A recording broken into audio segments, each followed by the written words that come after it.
This is not a loan. It is not a loan, because let's say if they give us $1 billion, they would give us 20, 30. In the European Parliament, our positions were very, very clear about the withdrawal from the conversation with President. زدلي زلو يكمز عينت لو تتغير زلو أوريجينال كابتي فايلس ناتوم نارانا كنكيدنا بتمساسالي إثيوبيا استفلالية أجمعات الجاتما مالو سبيشال مس بانكينج زتحاز مالتيو سلازنا IMF كابتي international monetary fund زبهال كبابي ل3 بليون حاجة زيدلي لو لتكون طبعا مرجع أبيز زاربون بتخكلنا IMF عدا كم زنا إثيوبيا زلا حجر بزح عدا زوسدت انتهى قاتيوا كن رينا real example أبريل حجر زقاتمه انتهى جارانتي كم زوسو بخامي كم سرح كن رينا سلزي إذا فيديو زيا نايتقرايون أقدر حبريتا كلوايو كسام مودا تتقطعتلكم I'm very sure بزح زدلك كن مهرنا especially بزعبا financing عدا تمون نا international حبريتا زملكت كن رينا please like جبرو support جبرو نابلكم مجمريا بزياناي أبي بزعبا IMF زاربو زلو بزي ما خنجمر كدم So أبزي وانزي إثيوبيا مس IMF أبزي الرب يركبوا انتاين مركب يخسو 3.5 بليون عداك وهبوم زدما نبزح تجمعتهم نزع عدا وسيدهم كال عدا نخدقسو نا تشاينا عدا خنرينا نا أمريكا عدا خنرينا نا IMF عدا خنرينا نخلو ببناتو نارانا يخون كيدنا سلازي let's start with this one ناخدنا مسكرنا الجناب تاك عندي بزعبا نا IMF عدا خزاربيو نعونس مع اسكانسر IMF. The funds IMF is allocating for Ethiopia have grown by 700%. IMF نيتوبيا زبركتو زنبر عدا اب مسجزي زي اب 2019 تزاربوا بشوعات 100% كم زعبي سلازي ازو 100% مالت عصف نايت زلكا مخاد مالتيو شوعات غزي دابل كم زعبي مالتيو زي ታለው እስካሁን ከነበረው 700% 700%. አንዳንዶች አሁንም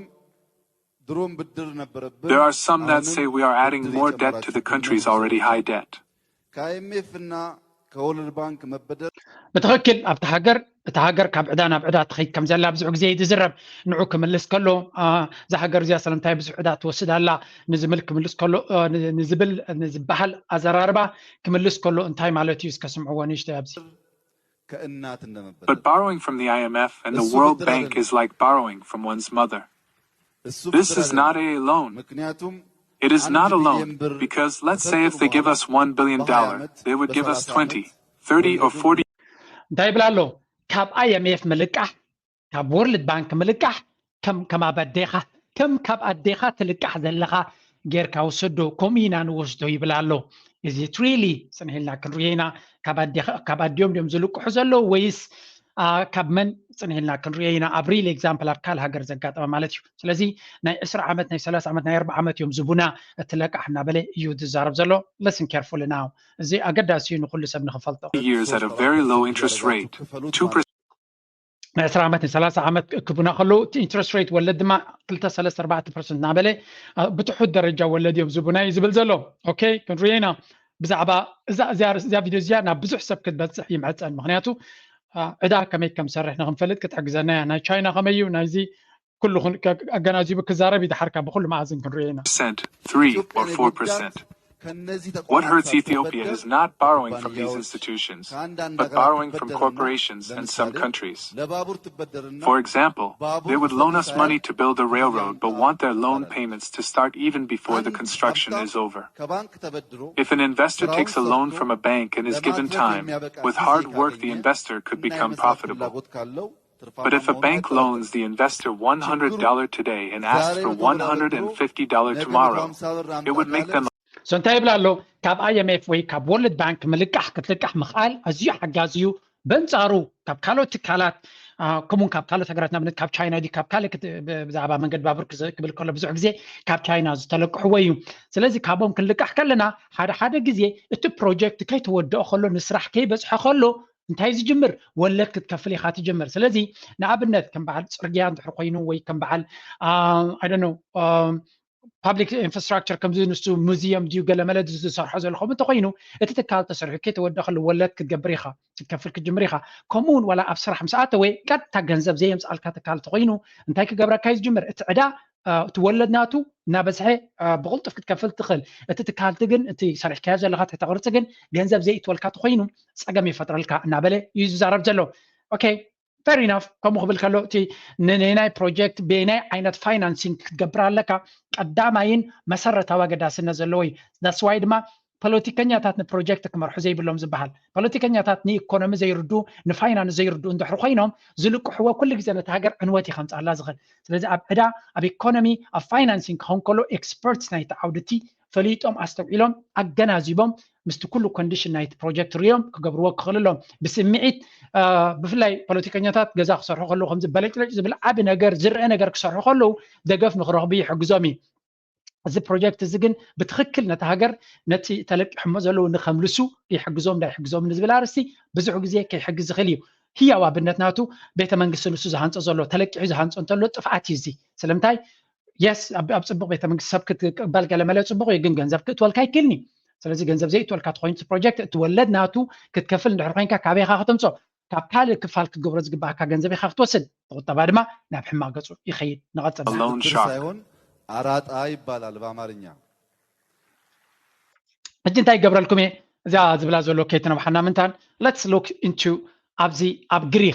ግሪክ ትበሃል ሃገር ሓንቲ ምዕቡልቲ ኤውሮጳዊት ሃገር ዝነበረት እያ እንታይ ኣጋጢሟ ኣብ 2010 ኣቢሉ listen now real example እዩ እዚ ካብ IMF ብኸመይ ከም ዘለቅሕዎም ረእዩ So in May 2010 the Greeks signed an agreement with the IMF that allowed them to collect debts and for that right they gave as collateral every single asset in the entire country everything نجمر ኣብ 2010 IMF ንግሪክ ኣብቲ ግዜ ፋይናንሻል ክራይሲስ በቲ ናይ 2008 ናብ ኣሜሪካ ዝጀመረ ሽዑ ናብ ግሪክ ምስ ከደ ፋይናንሻል ክራይሲስ ወይ ከዓ ቅልውላው ናይ ቁጠባ ስለ ዘጋጠሞም ካብ IMF ክልቅሑ ከይዶም ከነለቅሓኩም ኢና ኢሎሞም ከም መትሓዚ ትሕጃግ እንታይ ክንገብር ኢሎሞም ኩሉ ኣሰትስ ኩሉ እቲ ናይታ ሃገር ወደባ ድዮም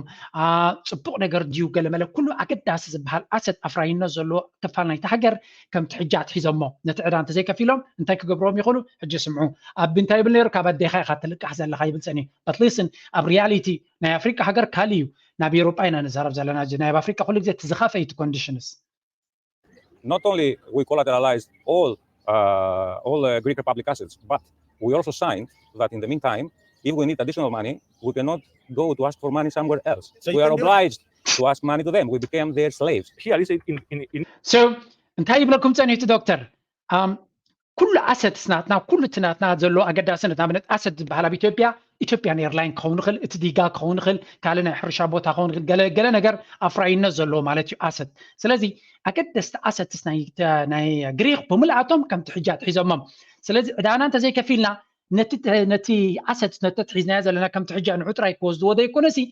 ኣብቲ ውዕላት ከንታይ ኢሎሞም ኣለው ብጀካ ናብ IMF ኣብ ካልእ ገይት ከይዶም ገንዘብ ክልቅሑ ከም ዘይብሎም እስር ቤት እዚ that's why እቲ ኮንዲሽንስ ንሳቶም ዝገብርሉ ካልእ እዚ ኣብዚ ዘይጠቕስዎ እንታይ ኣሎ ናይ ግብረ ሰዶም ድዩ ናይ ካልእ ድዩ ኩሉ ትግብረ ከይትኣታትዎ ዝደልዩ ኩሉ ኣብቲ ውዕል ክትፍርመሉ ክትክእል ኣለካ ስለዚ ናይ ጥርሑ ገንዘብ ከም ዘየለ ምግንዛብ ንክሕግዛና ኢለ እዚ ንናይ ኤውሮጳዊት ሃገር ዝገበርዎ ህንደሳ ኢና ንርኢ ዘለና ኣብ ኣፍሪቃ እንተኮይኑ ካብዚ ብዝገደደ መንገዲ እቲ ቅድመ ኩነታትን ኮንዲሽንስን ንሳቶም ዘቕርብዎ ማለት እዩ in English and in Greek also. This is the international law agreement between Greece and the Troika directly from the Greek parliament. All right. In one of the articles, they say that if we are unable to repay the debts, they allow them unconditionally the right to come here in Greece and confiscate everything. ኣብቲ ኮንዲሽንስ ወይ ከዓ ኣብ ገለ ካብቲ ስምምዓት ናይ IMF ግሪክ ምስ IMF ፈሪማቶ ዘላ ኢሉ ኣብ ገለ ኩነታት ነቲ ዘለና ዕዳ ክንከፍል ብቅዓት እንተዘይ ሃሊና ወይ ክንከፍል እንተዘይክኢልና ኣብ ግሪክ መፅኦም ዝደለይዎ ካብቲ ትሕጃ ተባሂሉ ዘሎ ኣሰትስ ኮንፊስኬት ክገብርዎ ክእሉ ኣብ ኢትዮጵያ ንኣብነት ንኢትዮጵያን ኤርላይንስ ብርክናታ 50 ሚታዊት ድዩ ዋላ 70 ሚታዊት ክውንንዎ ይኽእሉ ስለዚ እቲ ካልእ ሰራሕ ተኣታዊ ግን ናብ IMF ከም ዝኽፈል ይግበር ካልእ ኣገዳሲ ዲጋ ድዩ ዋላ ካልእ ፕሮጀክት ዘለዎም ኣብቲ ዓዲ ኣፍራይነት ዘሎ ንኣብነት ማዕድናት ክኸውን ይኽእል ናይ ወርቂ ማዕድን እንተሎ ወይ ገለ እንተሎ ኣታዊ ካብቲ ማዕድን ዝመፅእ ናብኣቶም ከም ዝኸይድ ይገብርዎ እዚ ንግሪክ ዝገበርዎ እዩ ንኢትዮጵያ you can imagine what they can do Our Parthenon, our Libya, Delphi, our islands the petroleum, anything. Wow, what a bargain. The IMF has properties like this, part of the Acropolis. It's a bit of a fixer-upper, though. It needs a little spackle, a little upgrade. I'm sure they could do some development here and improve it a lot. Maybe even put a McDonald's or a Starbucks over there and get some income generated. But ስለዚ እንታይ ዝብል ዘሎ ማክስ ካይዘር ዝበሃል ቪድዮ ገይሩ ዘሎ ሓደ ካብቶም ነቲ ፋይናንሻል ሲስተም ካብ ቀደም ዝቃወም ዝነበረ ባንከር ኮይኑ ኣብዚ እዋን እዚ ድማ ሰብ ገንዘቡ ካብ ዶላር ናብ ቢትኮይን ወይ ናብ ካልእ ወርቂ ተኣልልዎ ኢሉ ዝጉስጉስ ናቱ ሃገር እውን ካብ ኣሜሪካ ገዲፉ ኣብ ካልእ ሃገር ዝኸደ ብዙሕ ነቲ ፋይናንሻል ሲስተም ናይ ምዕራባዊ ዓለም ዝቃወም ሰብ እዩ ስለዚ እቲ ኣገዳሲ ዝበሃል ወደባት ድዩ ደሴታት ድዩ ኣገዳሲ ቅርስታት ድዩ ነቲ ሃገር ንዑ ወሲዶም ድሌቶም ክገብሩ ክእሉ ፕሮጀክትስ ገንዘብ ከምፅኣሎም ዝኽእል ነቲ ዕዳናቶም ንምኽፋል ክሕግዞም ዝኽእል ዘበለ ኩሉ ማዕድናት ነዳድን ተለካ እውን ንዓታቶም ክወስድዎ ይኽእሉ እዚ ድማ ሕጋዊ መንገዲ እዩ ሰብ ከለቅሓካ ከሎ ገንዘቡ ክትመልሰሉ ኣብ ዘይትኽእል ቅድመ ኩነት ክገብር እዩ ዕዳይ እንተዘይከፊልካለይ እንታይ ክወስድ ይኽእል ገዛ ክትገዝእ ከለካ ኮላትራል ዝበሃል ኣሎ ወይ ካ ትሕጃ ገንዘብ ወይ ገለ እጅ ገዛ ክትገዝእ ከለካ እንታይ እዮም ዝብሉ ትሕጃ ገንዘብ 20 ሚታዊት ሃበና ይብሉካ ካልኣይ ድማ እቲ ገዛ ንዓኹም ክወስድዎ ስለ ዝኾኑ ኣይስከፉን እዮም ገዛ እንተዘይኮነ ንኣብነት ከም ሃገር ገንዘብ ክልቅሑ ከለዉ ዝተሓዝ ነገር ይደልዮም ከምኡ ስለዚ ኣብ ገዛ ነቲ ገዛ ስለ ዝወስዱ ብኡ ከማለስዎ ክእሉ ኣብ ሃገር ክኾን ከሎ ድማ ገለ ቫልዩ ዘለዎ ነገር ከተርእዮም ክትቦም ክትክእል ኣለካ ከለቅሑካ እንተኮይኖም it's a great asset, just needs a little work. Well, what exactly are the policies that the IMF is already engaged in? Well, the policies are austerity measures, as most people already know. They've cut wages, pensions. They've raised taxes, direct and indirect taxes. A lot of people are being laid off, unemployed. The unemployment rate is above 15% now. Inflation has gone up over 4.5%. So ካለ ድማ structural changes ዝበሃሉሉ እቲ ከደለቅ ሓካ ትካል ንግሪ ካብቲ ዋነቲ ብዙሕ ጥሮታታት ድዩ ገንዘብ ድዩ እቲ መንግስቲ ዝኸፍሎ ኩሉ ከቋርፆ ከም ዘለዎ ስለምንታይ እቲ መንግስቲ ወፃኢታቱ ከጉድል ክኽእል ኣለዎ ብውሑድ ወፃኢታት ስለዚ ሰብ ጥሮተኛታት ጥሮቶኦም ከም ዘይረኽቡ ናይ ሕክምና ሰርቪስስ ድዩ ናይ ገለ ብዙሕ ጎዲሉ እቲ ሃገር ድማ ናብ ድሕሪት ተመሊሳት ህዝቢ ኩሉ እቲ ዝግባእ ንዓመታት ሰሪሖም ጥሮታት ዝፅበዩ ዝነበሩ ከም ዘይረኽብዎ ኮይኖም ስለዚ ፓብሊክ ስፔንዲንግ austerity measures ይብልዎ እቲ መንግስቲ ወፃኢታቱ ብጣዕሚ ስትሪም ላይን ወይ ከዓ ኣልዮም ክኽእል ኣለዎ ንታሕቲ ክወርድ ምንታን ብከምዚ መንገዲ ውሑድ ወፃኢ ንመንግስቲ ብምግባር እቲ ኣታዊ ናይቲ መንግስቲ ብምሉ ብግብሪ ድዩ ብገለ ዝመፅእ ነቲ ዕዳ መኽፈሊ ክኸውን ይኽእል ናበሉ ነቲ ሃገር ብዙሕ ቀውጢ ዝኾነ ኣካይዳ ገይሮምላ ክሳብ ሕጂ እውን ኣብቲ ሪካቨሪ ሙሉእ ብምሉእ ክትወፅእ ኣይከኣለትን ግሪክ ካብቲ ኩነታት ኣብ ድማ ነዚ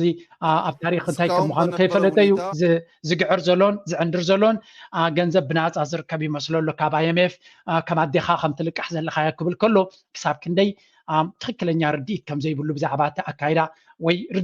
ርዲኢት የብሉን ወይ ይሕስሉ ሓደ ካብ እዩ ማለት እዩ Up until now, the only complaint we have had from the World Bank is that we are using loans from them to pay off other loans from loan sharks, instead of investing the money on development. ትዛዕበየ ፀገም ወይ ቅሬታ ካብ ወርልድ ባንክን IMFን ዝመፅኦም ዘለካ እንታይ እዩ ገንዘብ ኣለቅሑና ኢሎም ንካልኦት ዘለቅሖም ስለ ዝኸፍልዎ ዘለዎ እዩ ኖርማሊ IMF ወይ ወርልድ ባንክ ገንዘብ ክባካ ከሎ እንታይ ክገብር ዝኽእል ወሲድካ ኣብ ዓድኻ ትሕቲ ቅርፂ ኢንቨስት ክትገብረሉ እዩ ዝደሊ እዚኣቶም ግን ልዕሊ ዓቐን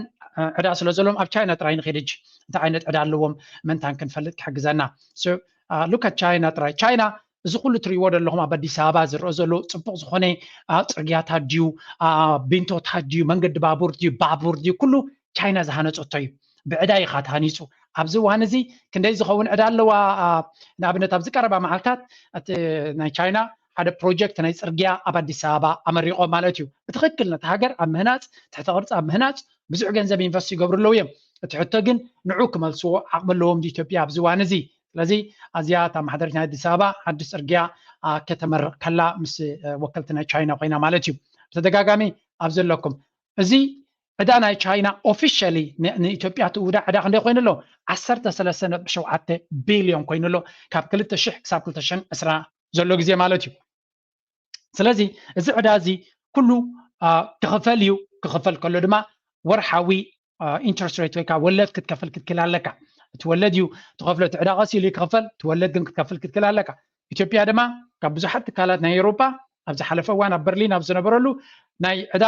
ሓገዝ ገይሮም ኣለዎ ትዕጋ ንሓደ ዓመት እትወለድ ክኸፍል ከም ዘይብሉ እቶም ኣብቲ ስምምዕቲ ዘይተሰማምዑ ገንዘብና ሃቡና ዝበልዎም ግን ክንበኩም ኣይንኽእል ኢና ብምባል ኣብ ዲፎልት ስቴት ወይ ድማ ዕድኦም ክኸፍሉ ዘይክእሉ ደረጃ በፂሖም ኣለዉ ብSAP 500 ብካልኦት ሬቲንግ ኤጀንሲስ ኢትዮጵያ ዲፎልት ኮይና ዘላ ዕዳ ክትከፍል ዘይትኽእል ሃገር እያ ዝብል ሽም ተዋሂብዋ ኣሎ ስለዚ እዚ ክኸውን ከሎ ካልእ ተወሳኺ عدوهم كخفل ترى يكونس ولدنا عدوهم كخفل زي كلنا نزارب زلنا للعقن عدا اللوم أتهوية باللومن نيوز أشرف سأجمعلهم إذا دما أتكونتها يقتل على مالتيو كم زنا بله نساتهم جنزب توزلو ربح زجبر زلو تتغرس يجبر له كابعدا نبعدا تهاجر دما هجينا بند مجنان كي مسلكم ويك كم زيتات كي مسلكم نورمالي تتغرسي أجدا سنة هلو تتغرس أجدا سنة هلو درجات مرت أجدا سنة هلو هجرات كم عبلا زليني أنتو خوني أتي إنفست قبل كل خاب في الله بلا أنتي كهونا له جنزب كم سأل كذا البروجكت كون خلاله نبنا تزيد أرجازي نتينا الدسابات بات كفتة غليو جن من البعض بتسرجع خدو سلز خفلو خاديو كتكفل بخميك كتكفل تغل أنا هذا question إذا جنزب عبز جبرونا بنت أبعدنا ندرس جبروني رم اتمحدن مستشتة جنزب سلزم سألك كاش فلو سلز تولك إذا خان خد كفل حجزك نابنت كل من قسنا يرتراك هيداناتو فليت ويكا هذا بحادث سلزوس معاكم كنزب لكم زلهم هذا كابت زعبي إداناي من قسنا يرتران تاينيرو نتناي بشا ما دنا بوتا نمهنات زجبرينيرو عبي investment ناتو كاب تشاينا تلقعو نتعدنا ناي بشاجيرو إذن very good investment يو سلمتاي تعدنا توركي تشيط بعداقة جنزب كم سأل كايو سلازي قلتيف كانت إدانات كان خد كفل أعمل لك بقعت لك تي project سي قلتيف جنزب كم تقول كاي خليو so that's why ما يرترى ب35% دي على ب3% كفالنا يتي investment جميرة 45% بس حلا بتزحل في فيديو غير لكم نيري سلازي تي investment جنزب كاب كارت كدلك أحكي لها أبتنا عدنا بوتات تغير كايو إذا أخذنا خفلك بتتعرفنا هي تجنزبتي تتغرط تسرع تغل ماشين ركض تغل جلخت تغل كمون ديجا غير كا ديجا عجز بغيو ديجا أنت زي تودي أمه حري شاول مع تجبر الكات زي كيلو جن خلا يكونن ترجعوني الدنان ديجان في اللي قالوا ديجا صبغيو جن ديجا ما يمس حسكا شعو إريجيشن ويكات لمعت حري شا غير كا أتويتها زلو بروجكتس غير كا مقبخ جزز جباكا وش أو نفس خان تغير كا قال ملي بتعمل صبغيو إثيوبيا ببزح جنزب أبتناي أباي ديجاون إنفستيجرا زي مودو كم تزد الإلكتريك جنريت كجبر زي مخالجن ندارم ممساي أي تطوع يبلومن سلازي تي بروجكت تي تودينا بصراحة حساب زي أتوي أي حق زكاني زدما نتهاجر نزل لوات أجم مليسو النبع سيخيد تحنا يكتبا مرلنا ناي تشاينا كم كم زمثل بزع جنزب كم زح جزوم بتعرض ما بزع بروجكت سادي سابا نافتن تسرحي كم زلنا نرلنا صبغيو تتغرتي ما غيكونن انت غني اذا اخذت كفل زي دخلت خوينكا ابكال فيديو ناتو بنتايل نيرو كاب انفراستراكشر مورا قداس نيرو كاب تتغرت مهنات كابون لا على قداس نزلو اتحبرتسب كما يجيرو بحاده هغراونتون كبرتاتون عقيب خير خل ابتوشت او داينامكس انفست غبريغ بونيرو ذاتس واي دما ابزل لكم حاده ناي اثيوبيا زنبره زبلوس كرسمو حجي بليز لايك غبرو سبورت غبرو ذا channel. Ambassador, we all know that relations between Ethiopia and Eritrea have gone through periods of great difficulty. There have been some improvements. Many problems remain. How do you see Eritrea's role in the current conflict in Ethiopia? Extremely damaging and destructive role. And it's interesting. I was in Asmara in May and was able to have a long conversation with President Isaias. Mostly him giving his perspective to me. But what was interesting was that he shared his concerns about the overall stability of the Ethiopian state, which is a concern we had, I mentioned at the end of our statement. It's not just that Northern Tigray. كم تري وزلهم ازدي ناي قدم امباسادر ناي إثيوبيا ناي أمريكا بإثيوبيا زنبريو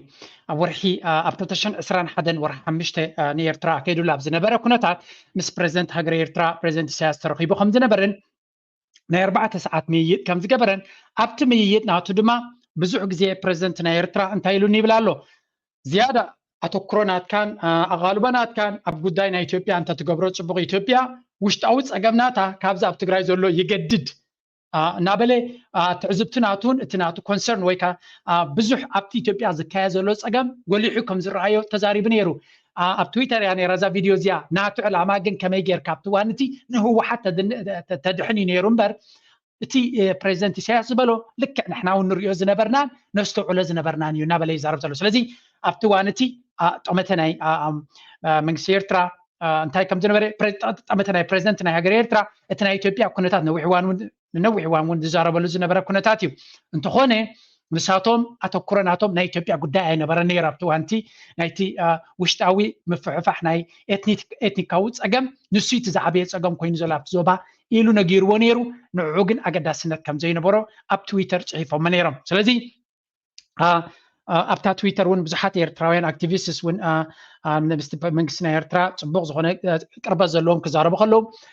ምናልባት ፕሬዚደንት ኢሳያስን እቲ ናቱ ወለዶ ፖለቲከኛታት ንናይ ኢትዮጵያ ርግኣት ንናይ ኢትዮጵያ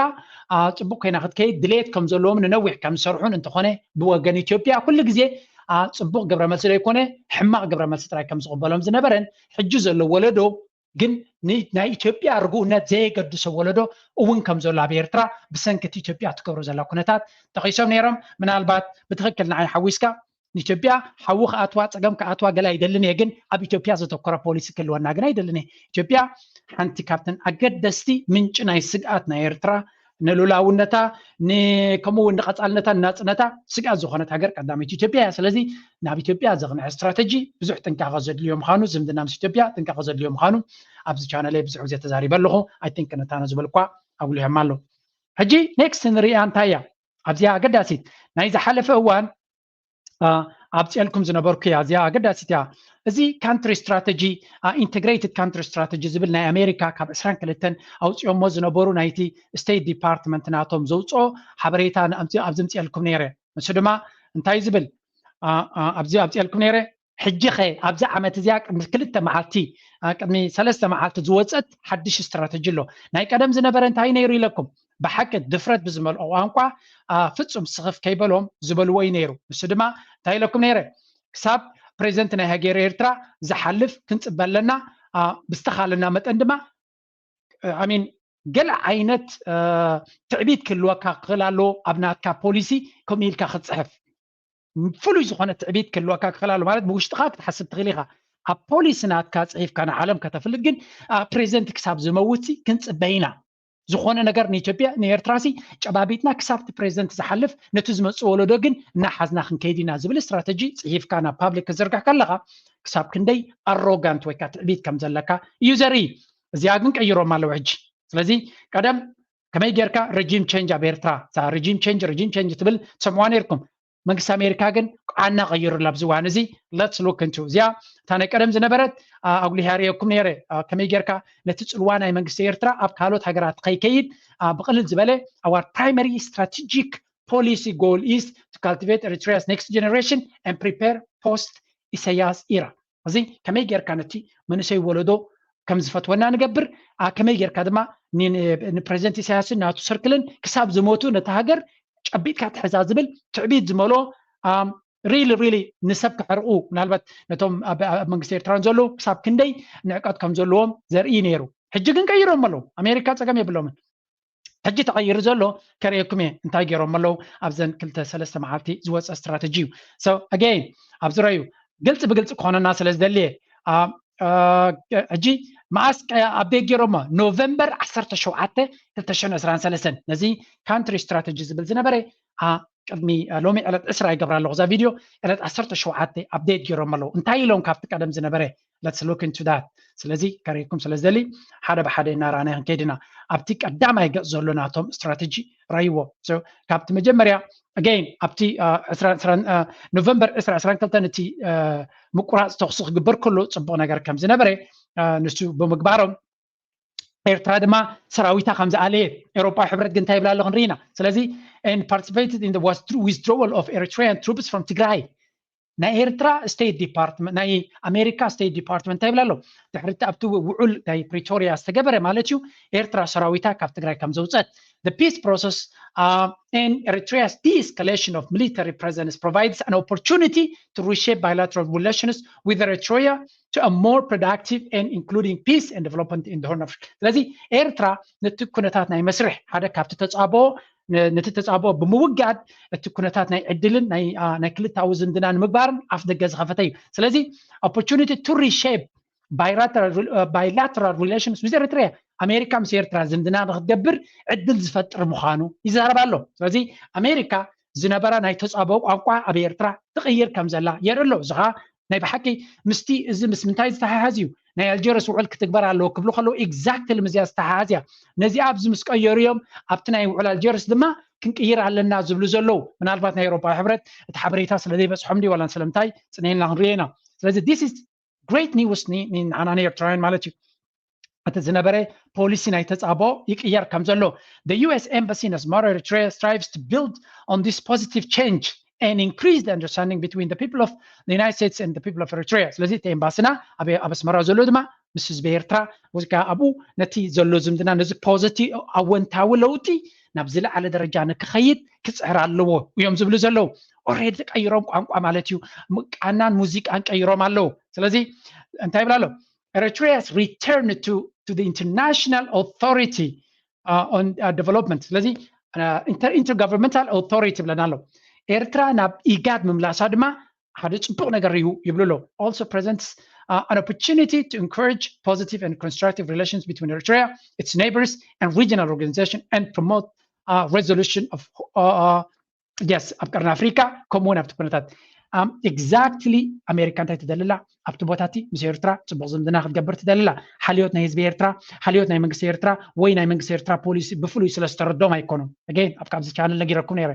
ኩነታት ናይ ቀርኒ ኣፍሪካ ከምኡ ድማ ናይቲ ቀይሕ ባሕሪ ዝለዓለ ሴኩሪቲ ፀገም ኣጋጢሞም ኣሎ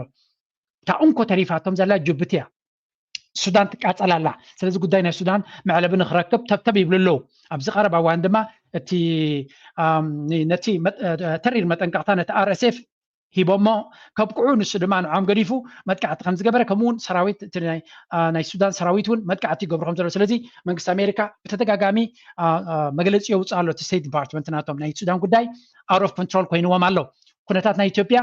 ብኢኮኖሚ ብፖለቲካ ከምኡውን ብፀጥታ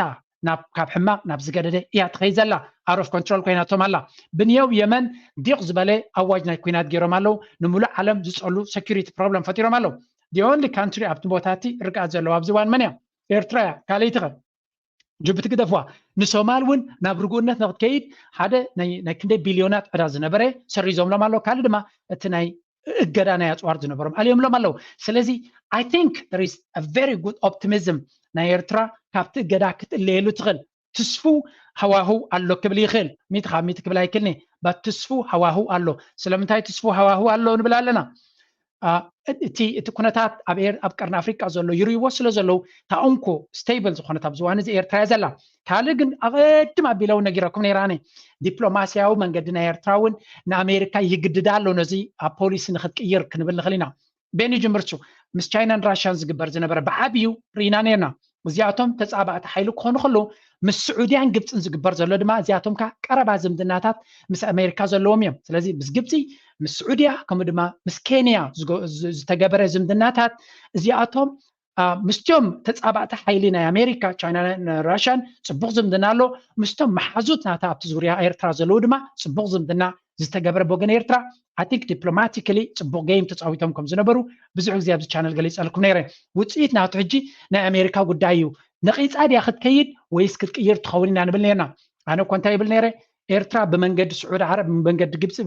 ብመንገዲ ኬንያ ጌራ ሶፍት ፖሊሲ ተጠቂማ ነቲ እዚኦም ሃገራት እዚኣቶም ከምቲ ናይ 2018 ብመንገዲ ኢትዮጵያ ጌራ ነቲ እገዳ ንክልዓል ጠለብ ከም ዝቐርብ ዝተገበረት ኢትዮጵያ ዝሃንደሰቶ እገዳ ስለ ዝነበረ ብመንገዲ ዓብን ኬንያን ጅቡትን ብመንገዲ ኢትዮጵያን ጅቡትን ሶማልን ገለ ገይሮም ነቲ እገዳ ከም ዘለ ዝገበርዎ ሕጂ ድማ ከምኡ ገይሩ ብመንገዲ ስዑድያን ግብፅን ብመንገዲ ኬንያን ጌርካ እቲ እገዳ ከም ዘለ ክግበር ኣለዎ ኢለ ተዛሪበ ነይረ ሕጂ ግን እንተስ ንሱ ሰሪሑ እንተስ ኣሜሪካ እቲ ኩነታት ናይ ጂኦፖለቲካ ብቕልጡፍ ይኸይድ ስለ ዘሎ ነብሳ ከተድሕን ኣብቲ ፀጥታዊ ኩነታታ ንኸተውሕስ ንኤርትራ ደልያ ኮይና ቃና ቀይራላ መዝሙር ቀይራላ ኢትስ ግሬት ኒውስ ሂውጅ ኒውስ እዚ ሰብ እዚ ድማ ብተስፋ ክንፅበዮ ኣለና ተወዲኡ ለይኮነን ግን እቲ ቃና ናይ ኣሜሪካ ናይ ብሓቂ ተስፋ ዝህብ ኩነታት ንርኢ ኣለና ኣብዚ ክብለኩም ይደሊ ብትክክል እንታይ ይዛረቡ ኣለዎ ኣብዚ ኣይሓፍሩን እዮም ኣገን እቲ ቋንቋ ናቶም ዘሕፍር እዩ ኣይሓፍሩን እዮም ግን ኣሜሪካ እንታይ ብለው ኣብ 2005 ነቲ ናይ USAID ከም ዝሰጎግዎ ስለምንታይ እሱ ድማ ናይ ኣሜሪካ ነቲ ናይ ፖሊሲ ብትዕፅፃፍ ከም ዘይትገብር ገይርዋ ከም ዝነበረ ስለዚ ብዛዕባ ኤርትራ ብዙሕ እትን ይብሉ ኣለዎ ግን ብሓፈሻ እቲ ዘሎ ቋንቋ ሕማቕ ኣይኮነን ናብ ኤውሮፓ ቅድሚ ምስጋርና እስከ ንእሽተይ ኣብዚኣ ኢንተርቫል ክበኩም እየ ብዛዕባ እዚ ጉዳይ ናይ ኤርትራ መርገፂ ዝነበረ መግለፂ ክትኮነኩም ትኽእል حزبهم يتأمل لما رأيت تقبلوا نحنا بصفرنا خنبرنا قدفنا سريحنا خنبر ندلنا نتهلكاس USA يزبال على هذا ناي CIA مقابريا نوعه زلكا بشكوتي قال هزي مس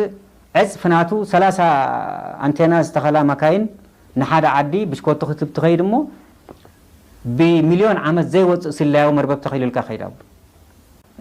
ردئت حزبهم يتأمل لما رأيت تقبلوا نحنا بصفرنا خنبرنا قدفنا سريحنا خنبر ندلنا نتهلكاس USA يزبال على هذا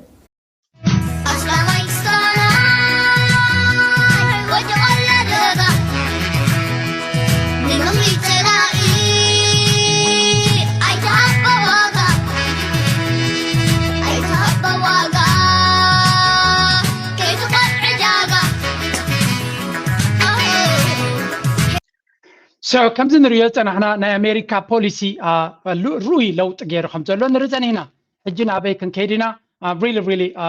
تبون أجر خان كله أوروبا خان تايد للو نا أوروبا دما هنت فليت وكيل ناتهم نب مقالة مس زياو من استقرار بترغبة اللوس تزاربوس كان اسمع please لا يكبروا let's go. Met Tigray interim administration President Getachew Reda this afternoon. EU Parliament delegation led by Isabel Wessler met وكيل نايتي نا أوروباوي حبرت بايتو يا زيا. Tigray interim administration President Getachew Reda this afternoon. The delegation had called for the withdrawal of Eritrean forces from Tigray. Isabel also stressed on the need to ensure accountability for human rights violations in Tigray. So what we have in the European Parliament, our positions were very clear about the withdrawal from the troops from in the north, the Eritrean forces, and we had also one demand, and you evoked it right away when you began to talk. It was about the accountability for. So ذا وكيل نايت بايتو حبرت أوروبا هتكون كلا تبلو زلا مجمريا إيرترا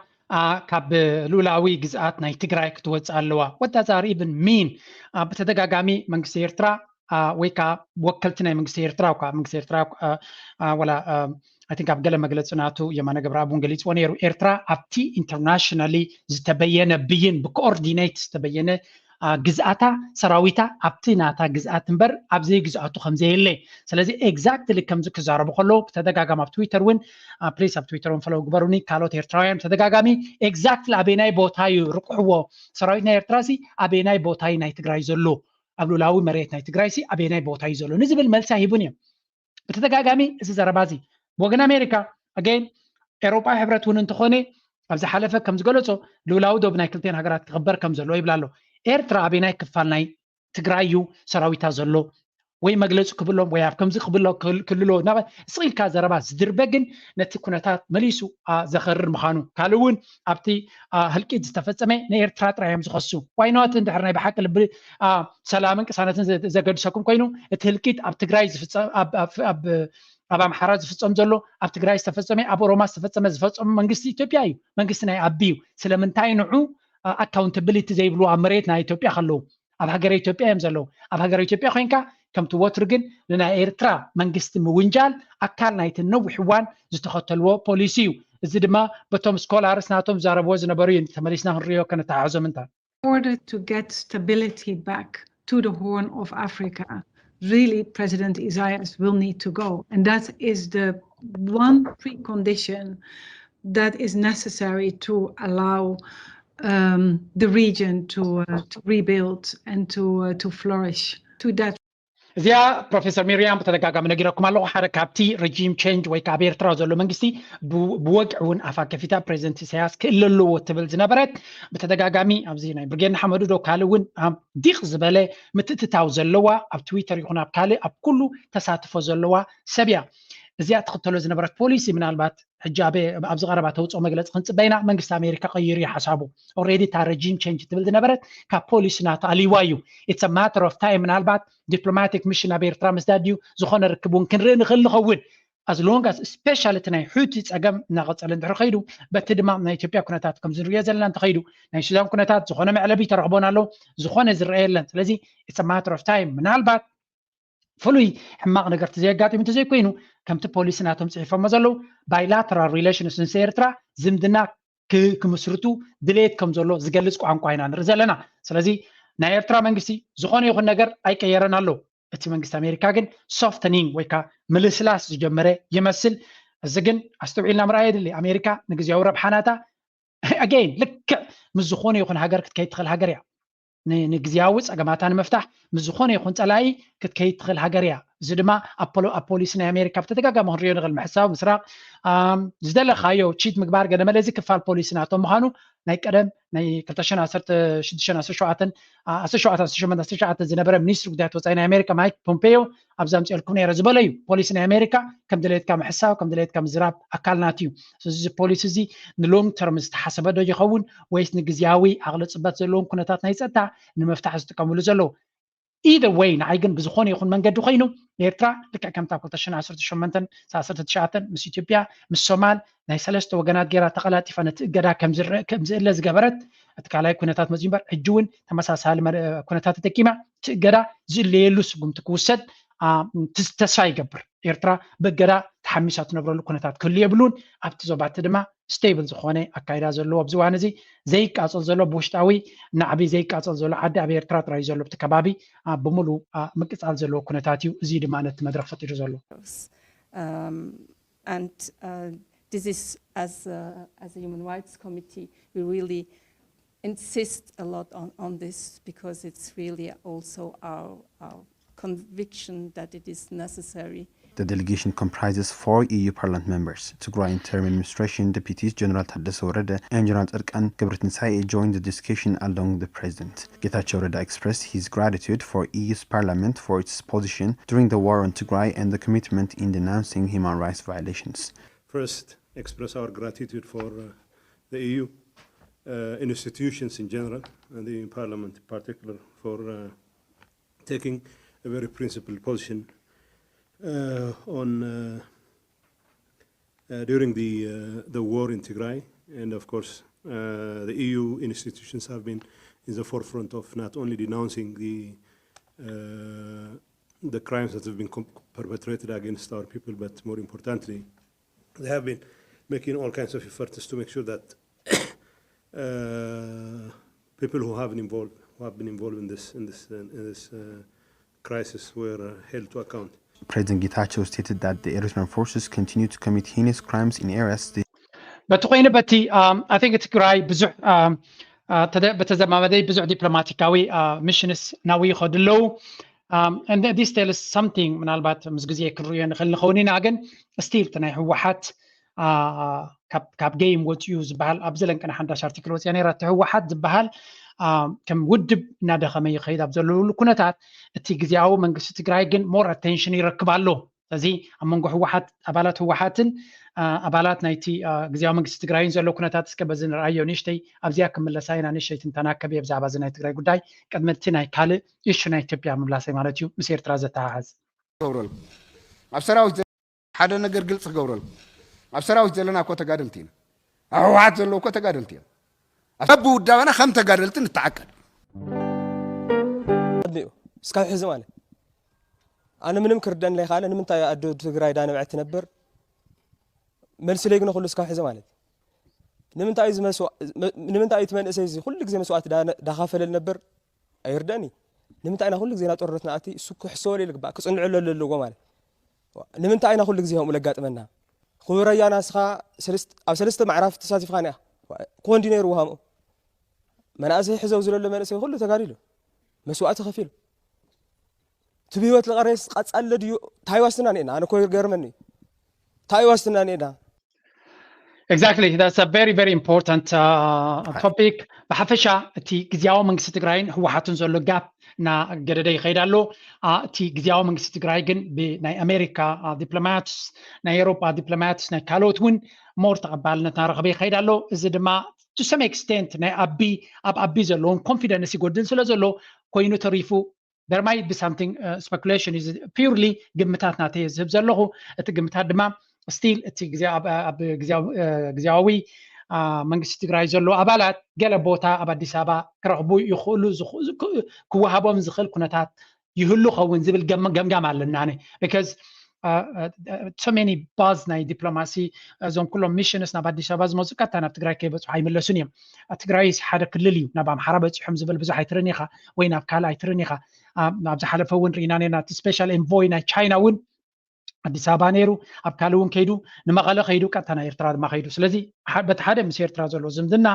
ብታሕቲ ታሕቲ ዝስራሕ መስርሕ ክህሉ ከም ዝኽእል ገምጋም ኣለኒ ምክንያቱ እዚ ድማ ንረብሓ ናይ ህዝቢ ኤርትራ ብፍሉይ ተደንጊፁ ዘይኮነ እቲ ኤርትራ ዝወሰደቶ ስጉምትታት ክቀያየር ከም ዘይክእል ስለ ዝርዩ ዘለዉ ክኸውን ይኽእል እዩ ካብኡ ኣብዘይፍለ ካብኡ ውፅእ ከይወፃና ድማ ኣብዚ ኣብ ካልእ እውን ነጊረኩም ነይረ ግብፂ ፕሬዚደንት ዓብደልፈታሕ አልሲሲ ንመበል ሳልሳይ ግዜ ተመሪፁ ኣሎ ንዝመፅእ 6 ዓመት ድማ ፕሬዚደንት ናይቲ ሃገር ክኸውን እዩ እዚኣ እትሪእዋ ዘለኹም ድማ ናይ እንቋ ሓጎሰካ መልእኽቲ ካብ ሚኒስትሪ ሓበሬታ ናይ ኤርትራ የማነ ገብረ መስቀል ዝወፀት እያ ነይራ ስለዚ ኣገይን እቲ ኩነታት ከም እትሪእዎ ዘለኹም እቲ ናይ ግብፂ ኩነታት ነዚኣ ጥራይ ክብል ኢለ ግን ኣይኮንኩን ኩነታት ናይ ግብፂ ምስ ኤርትራ ዘለዎም ዝምድና ኣብ ግምት ብምእታው ኣብዚ ናይ ኢትዮጵያ ኩነታት ብፍላይ እቲ ሽምግልና ናይቲ ግድብ ወይ ከዓ ዲጋ ናይ ኣባይ ክልቲአን ሃገራት ዝግበር ዝነበረ መበል 4ይ ደረጃ ስምምዕ ብዘይ ፍረ ከም ዝተበተነ ይንገር ኣሎ ስለዚ ኣብ ዝሓለፈ እዋን ምናልባት ፀጥ ኢሉ ነይሩ እንተኮይኑ ሕጂ ተመሪፁ ኣሎ ኣብዚ ፕሬዚደንት ከም ንሳልሳይ ግዜ ን6 ዓመት ብካልእ ኣዘራርባ ግብፂ ኢንቮልቭ ኣብቲ ቦታታት እቲ ምስታፍ ናታ ምስ ሓጓፍ ናይ ኣቢ ዘሎ ሞር ፃዕጢ ክትገብር ከም ትኽእል ግብፂ ድማ ኣገይን ቅድሚ ሕጂ ነጊረኩም ነይረ ኣብ መንጎ ግብፅን ኣብ መንጎ ኢትዮጵያን ክልቲአን እኳ ፓርትነርስ ናይ ኣሜሪካ እንትኾና ግብፂ ዝለዓለ ስትራቴጂካዊ ኣገዳስነት ዘለዋ ናይ ኣሜሪካ ስለዚ ኣብ መንጎ ክልቲአን ክትመርፅ ኮይና ኩሉ ግዜ ንግብፂ እዮም ክመርፁ ዝኽእሉ ስለዚ ኣብ ከምኡ ኩነታት ኤርትራ ድማ ምስ ግብፂ ምስ ስዑድያ ምስ ኬንያ ዘለዋ ዝምድና ኣብ ግምት ብምእታው ምናልባት ኤርትራ ነቲ ደልዋ ተነፅሎ ካብ ክትወፅእ ትኽእል ትኸውን ኣቢ ብተደጋጋሚ ፈተነ ናቱ ንኤርትራ ኣብቲ ናይ ቀደም ተነፅሎ ንምምላስ እዩ ነይሩ እዚ ኩነታት እዚ ድማ ምናልባት ዕዉት ክኸውን ኣይክእልን እዩ ኢትዮጵያ ድማ ከምቲ ዝድለየ ብዛዕባ እቲ ዲጋ ኣይተዛረበትን ወይ ዘድሊ ሕድገታት ትገብር የላን ዝብል ክሲ ናይ ግብፂ ብተደጋጋሚ ይኸይድ ግብፂ ራይት ናው ዋን ኦፍ ዘ ወርስት ናይ ኢኮኖሚክ ናይ ቁጠባ ፀገም እዩ ዘለዎ ሓደ ካብኡ ድማ ኢንፍሌሽን ንሰማይ ደይብሎ መግቢ ከቢሩሎ ኩነታት ከቢሩሎ ኣብ ግብፂ ማለት እዩ ግብፃውያን ድማ ትፈልጥዎም ኢኹም ኣብ ታሪክ ከም ዝንገር መናብሮ ክኸብር ከሎ ዕንዋን ገለመለን ክገብሩ ዝኽእሉ ወይ ዕግርግር ዝገብሩ ህዝቢ እዮም ስለዚ ነዚ ንምህዳእ ጉዳይ ናይ ኒል ኣገዳሲ ክኸውን ልክዕ ከምቲ ኢትዮጵያ ቀይ ባሕሪ ወይ ከዓ ወደብ ስለ ዝሰኣና ኢና ከምዚ ናይ መነባብሮ ፀገም ኣጋጢሙና ዘሎ ዝብሉ ዘሎ ግብፂ ድማ ኤግዛክትሊ ናይ ኒል ማይ ስለ ዝጎድል ዘሎ እቲ ዝቕባበ ናትና ፀገም ሓደ ካብኡ እዩ ኢሎም እዮም ነቲ ናይ ኢትዮጵያ ጉዳይ ከም ክፋል ናይ ፖለቲካዊ ፀገም ናይቲ ወይ ከዓ ቁጠባዊ ፀገም ናይ ግብፂ ምስ ኢትዮጵያ ዝተሓሓዝ ክኸውን ከም ዝኽእል ብተደጋጋሚ ናይቲ ዲጋ ምምላእ ድማ ነቲ ኣብ መንጎኦም ዘሎ ፀገም መሊሱ ከብእሶ ከም ዝኽእል ምክንያቱ ኢትዮጵያ ሕራይ ክትብል ኣይከኣለትን ነቲ ግብፂ ትደልዮ ዘላ ቀሲልካ ምምላእ ድዩ ዝተፈላለየ ረቋሒታት ከተማልዎ ስለዘይደለየት እቲ ምትፍናን ኣብ መንጎ ክልቲአን ሃገራት ዘሎ ናብ ዝለዓለ ክኸይድ ከም ዝኽእል ብዝተፈላለየ ኣብ ዘለንቀነ ኣብ ትዊተር ካብቲ ማለት ክሳብ ሎሚ ብዙሕ ግዜ ትዊትድ ዝኸውን ዝነበረ ሓበሬታ እንተሎ እዚ ኩነታት ናይ ግብፂ ምስ ኢትዮጵያ ዝነበረ ብዘይፍረ ምብታኑ ሓደ ኣገዳሲ ኩነታት እዩ ስለዚ ኢትዮጵያ ብቁጠባ ኣብ ሽግር another problem ናይዚ ሃገር ፀገማት ግን ዝውድኡ እውን ኣይመስሉን እዮም ኣብዚ እዋን እዚ ብተመሳሳሊ ድማ ካልእ ባንኪ ልምዓት ኣፍሪካን ዴቨሎፕመንት ባንክ ዝበሃል ኣብ ዝሓለፈ እዋን ኣብ ኢትዮጵያ ኣባላት ናቱ ብዘይ ሕጋዊ መንገዲ ብፀጥታ ናይ ኢትዮጵያ ተታሒዞም ክልተ ብዘይ ዝኾነ ይኹን ክሲ ተኣሲሮም ከም ዝነበሩ እዚ ድማ ሓደ ዓብዪ ናይ ኢንተርናሽናል ፕሮቴክሽን ዘለዎም እዮም እዚኦም ዲፕሎማቲክ ሚሽን ዲፕሎማቲክ ኢሚዩኒቲ ብፕሮቶኮል ናይ ዲፕሎማሲ ክትሓዙ ዘይግባኦም እዮም ነይሮም ንዑ ተታሒሱ ግን ፀገም ኣጋጢሞም ከም ዝነበረን ፕሬዚደንት ናይቲ ባንክ ድማ ኤክስትራ ንኢትዮጵያ ደው ኢሉን ልኡኻቱ ሰዲዱ ነዚ ጉዳይ እዚ ክፈትሖ ብዙሕ ፅዒሩ ከም ዝነበረ ገሊፁ ነይሩ እዩ እንተኾነ ከምቲ ዝድለ ምትሕብባር ስለ ዘይረኸቡ እቶም ኣባላት ተፈቲሖም እዮም ግን ከምቲ ዝድለ ምትሕብባር ስለ ዘይተገበሩ ኢንተርናሽናል ኣባላቱ ዓለም ለኻዊ ኣባላት ናቱ ወይ ዓለም ለኻዊ ሰራሕተኛታት ናቱ ናይቲ ባንክ ኣብ ኢትዮጵያ ዝነበሩ ካብ ኢትዮጵያ ንክወፁ ኣዚዙ ኣሎ ማለት እዩ እዚ ከዓ another big blow ነቲ ፀጥታዊ ኩነታት ናይ ኢትዮጵያ ሓደ ዓቢ ባንክ ስታፍ ናቱ ከውፅእ ምጅማሩ ፀጥታዊ ኩነታት ናይ ኢትዮጵያ ሓደገኛን ሕማቕን ከም ዘሎ ዘጉልዕ ኩነታት እዩ እዚ ድማ እንታይ የተንባሃልና ኣይኮነኒ ኣብ ልዕሊ ኤርትራውያን ዝኾን ዘሎ ፀገም ኣብ ኢንተርናሽናል ስታፉን ስጋት ይፍጠር ከም ዘሎን ንሱ ጥራይ ዘይኮነስ ምስኡ ዝተሓሓዙ ካልኦት ኢንተርናሽናል ኢንስቲትዩሽንስ ከማን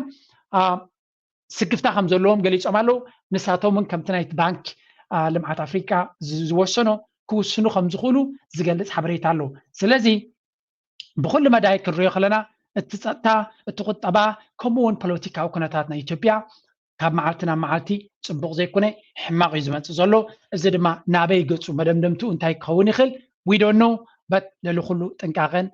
ምግንዛብን ዘድልዮ ከም ዝኾነ ክገልጽ ይፈቱ ሓንቲ ኣብዚኣ ቅድሚ መውዳይ ክብለግራኩም ዝደሊ እንታይ እሳ ድማ ሓንቲ መልእኽቲ ነይራ ኣብዚኣ እስከዚኣ ስምዋ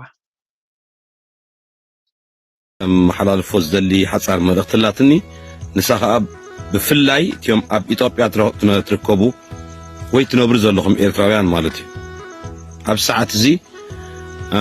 እቲ ኩነታት ናይ ኢትዮጵያ ኣብ ዘይተደለየ ኣንፈት ይኸይድ ስለ ዘሎ ኩላትካ ወዲ ኤሬ ኣብ ኢትዮጵያ ትርከብ ኣብ ዝሃለኻ ከተማታት ሃሉ ኣብ ቁሸታት ሃሉ ነዚኣ ሃገር እዚኣ ከምዘይ ናትካ ቁፀራ ውፃእ ካብኣ ናብ ደስ ዝበለካ ካልእ ቦታ ኺድ ወይ እንተ ደሊኻ ተመለስ ዓድኻ ወይ ከዓ ቀፅል ናብ ደስ ዝበለካ ካልእ ቦታ ኺድ ምክንያቱ ኩሉ ግዜ ክትፈልጥዎ ዘለኩም ብፍላይ እቶም ኤርትራውያን ማለት እዩ ኣብ ኢትዮጵያ ዝመፅእ ዝኾነ ይኹን ንግስነት ንበሎ መንግስቲ ንበሎ ኩሉ ኩርኩር ወይ ከዓ ከዳሚ ናይ ምዕራባዊ ስርዓት ብመትከል ካነ ኣንጻር ናይ ኤርትራውያን ዘዝመፀ ማለት እዩ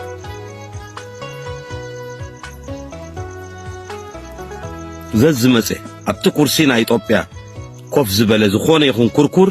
ኣንጻር ናይቲ ኤርትራዊ ዝበሃል ህዝቢ ማለት እዩ እዚኣ ከም ዘላታ ክትወስድዋ ክትክእሉ ኣለኩም ስለዚ ኩላትካ ኢትዮጵያ ዝበሃል ሃገር ኣየድልየካን እዩ ኣይትሕሰቦ ምክንያቱ ቅድሚ ቁርብተይ ዓመታት ንኣስታት 40-50 ዓመት ዝተቐመጡ ኤርትራውያን ኣብ ቀዳማይ ወራር ከመይ ገይሮም መፅኦም ሪኹምዎም ኢኹም ኩላትኩም ስለምንታይ ንርስዖ ንሕና እዚ ሕጂ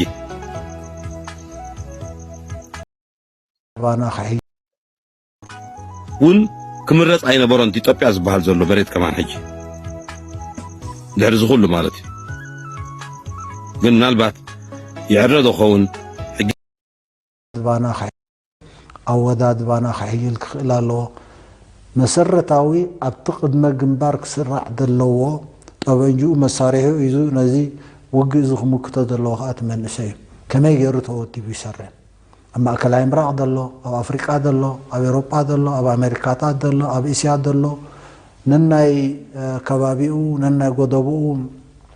መኸተ ከመይ ገይሩ ደሚሩ ይሐይሎ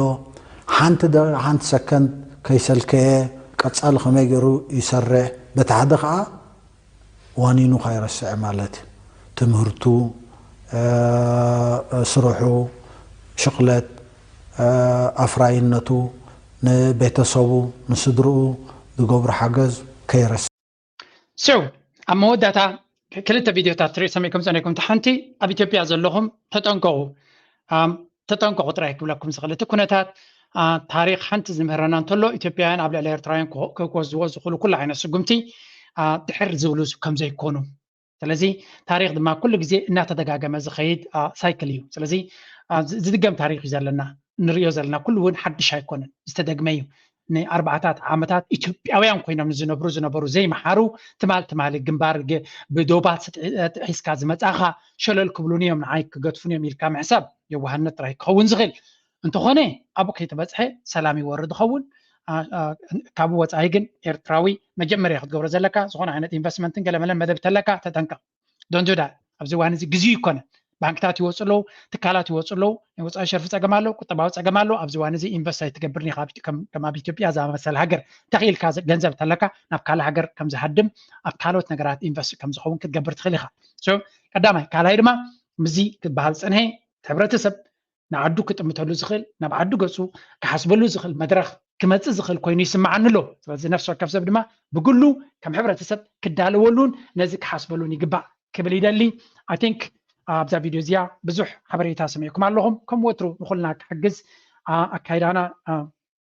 ከነስተኻኽል ትስፉ መፃኢ ክህሉ ኣይሆፕቲ ኣብ ኤርትራ ልዕሊ ማንም ዋጋ ዝኸፍል ዘሎ መንእሰይ ህዝቢ ንሱ ንዑ ክርህቦ ንሕናቶም ደገ ደለና ከምዚ ንስለ ዘረባ ዝብለኩም ከይኮን ኣነ ካብ ኤርትራ ከይደ ክረብሖ ዝደሊ ዝኾነ ነገር የብለይ again ብተደጋጋሚ ዝብለኩም ኩሉ እቲ ጽቡቕ ነገር ኣብ ዓለም ክርከብ ዝኽእል ኣብዛ ንእሽተይ ገዛይ ከለኹ ረኺበ ተመስገን ዝበልኩ ያንስብ ኣብ ኤርትራ ፍሉይ ጸጋታት ፍሉይ ወፍሪ ፍሉይ ካፒታል ክገብር መደብ የብለይ ታንኮ ወላ ንእሽተይ ክገብራ ዝደሊ ምናልባት ኮን ዝኾነት ህዝቢ ተርብሕ ትኾን ዝብል ሓሳብ ስለ ዘለኒ ስለዚ እንተኾነ ጽቡቕ ነገር እገዳት ኣልዩ ካልእ ኩነታት ኣልዩ ህዝቢ ኣቡ ልዕሊ ማንም ዋጋ ዝኸፈለ ንሱ ክርህዎን ንሱ ክጥዕሞን ጥራይ ዝደሊ ንዓና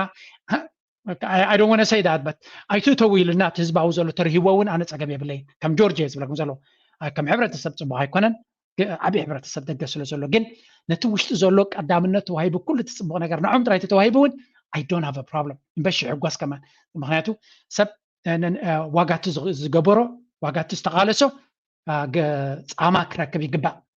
It's just as simple as that. Zerhat is the Hame, Ziadat Ama. ንዑ ይግቦም ኤርትራ ድማ ነቶም ኣብ ኣገልግሎትን ኣብ ግንባራትን ዘገልግሉ ዘሎ ልዕሊ ማንም እቲ ዘለዋ ጸጋታት ንዓታቶም ክወሃብ ግባእ ካብኡ ምናልባት ኣብ መበል 10 ዘለውን ዕድላት ተዋሂቡ ነቶም ደገ ዘለዉ ነቲ ቁጠባ ኣብ ምብርባር ኣበርክቶ ክህልዎም ይኽእል ካብ ዝብል ኣተሓሳስባት ዘይኮይኑ ኣነ ከም ጆርጆ ብፍሉይ ዝደልዮ ረብሓ ፖለቲካዊ ቁጠባዊ ማሕበራዊ ዝኾነ ይኹን ረብሓ ካብ ኤርትራ ብፍሉይ ዝጽበየ ነገር የብለይና ከም ግለይ ክነግረኩም ከለኹ special interest زلنا سبايكم كون I don't have any interest كابتا عد كربحوي أبزي بفلوين عيك بس أحمز دلي تدا تي نويح واجاز خفل عبرة سبنا كون دخون صبوا ركب خون زي بالحساب سلزلني أنا يلومي أرس دما أبزي كودي أبكال أرستي كسب أبكال أرستي بخال ما دفع ساز مسكم لايك جبرو سبورت جبرو زي channel نابلكو كسانا بتكمي ሕብረተሰብና ንክቕየር ነፍስ ወከፍና ክንክተሎ ዘለና ካብ ኤስያውያን ብፍላይ ካብ ቻይናውያንን ህንዳውያንን ክንመሃሮ ዘለና እዩ እዚኦም ሕብረተሰብ እዚኦም ነፍስ ወከፍ ሳንቲም ኣብ ዘይ ቦታ ኣይትወድቕን እያ ዘይድልዮም መጋየፂ ኣይገዝኡን እዮም ገንዘቦም ብኣገባብ ይሕዝዎ ኢንቨስት ይገብርዎ ስቶክ ማርኬት ከምኡ ክሪፕቶ ኣዝዩ ኣገዳሲ እዩ ኣብዚ ካልኣይ ንሶምን ደቆምን ኣብ ትምህርቲ ብፍላይ ድማ ኣብ IT ኣብ ኢንጂነሪንግ ኣብ ቢዝነስ ዝለዓለ ተኩረልዎም that's why ድማ ማይክሮሶፍትን ጉግልን ብህንዳውያን ከምኡውን ኣብ ካልእ ኤስያውያን ዝመርሑ